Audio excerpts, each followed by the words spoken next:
जावेद साहब, उसका सिलसिला कुछ ऐसा है कि हमारे वालिद दुनिया भर की चीज़ों में अमल दखल रखते थे। उसमें आर्कियोलॉजी में भी कुछ उन्होंने हाथ पैर मारे। और हम लोग 1964 में दिल्ली आ गए थे। वालिद हमारे अ, अलीगढ़ रहे अ, कुछ और वक्त तक। तो वो हर हफ्ते को दिल्ली आ जाया करते थे। और अगर मौसम ठीक होता था तो वो इतवार के रोज हम लोगों को कहीं ले जाते, किसी तारीखी इमारत को दिखाने के लिए। और उन्होंने हमको धीरे धीरे सातों दिल्ली दिखाई, और हमको ये समझाया कि मेहराब कैसे डेवलप हुई, गुंबद कैसे बने, मीनार कहाँ से आए, वगैरह। और ये कि जब बिल्डिंग का मटेरियल आप बदल देते हैं तो बिल्डिंग की शक्ल कैसे बदल जाती है। ये कुछ चीजें हमारे मेरे जहन में रह गई थी। वाह।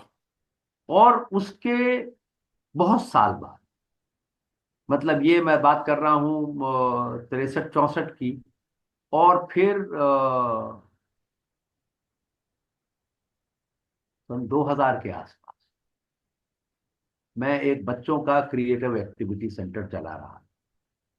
और उसमें मैंने ये पाया कि जो बच्चे दिल्ली में बड़े हो रहे हैं, वो रोज स्कूल जाते हैं, लौट के आते हैं, स्कूल जाते हैं, लौट के आते हैं।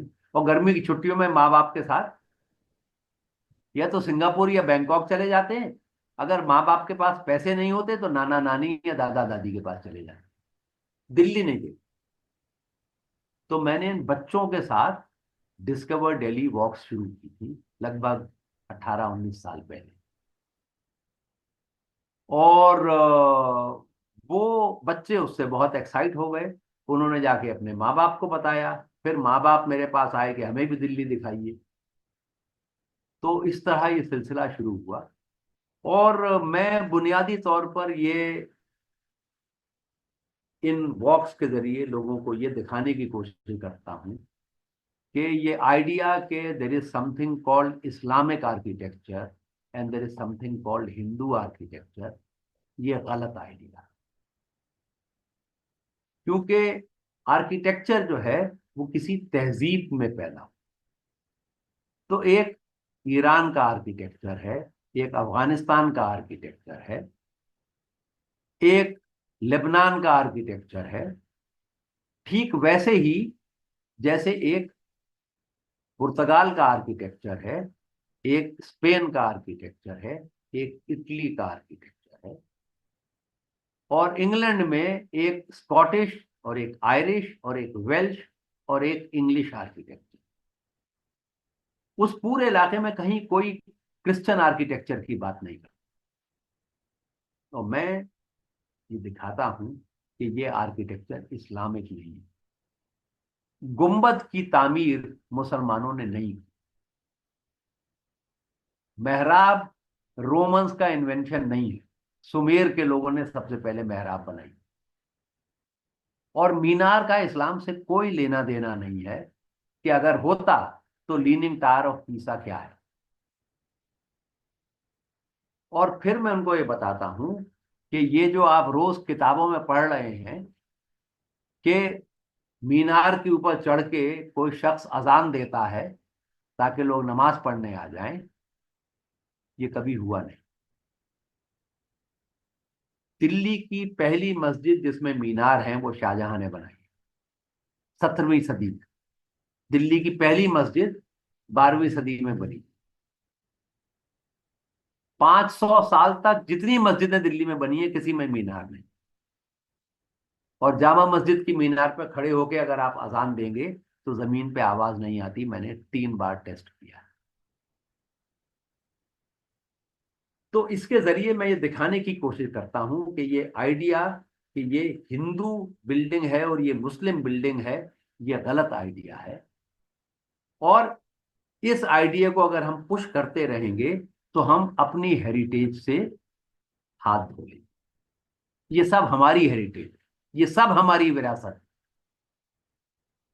और जो जो मस्जिद है उसमें गुंबद भी है,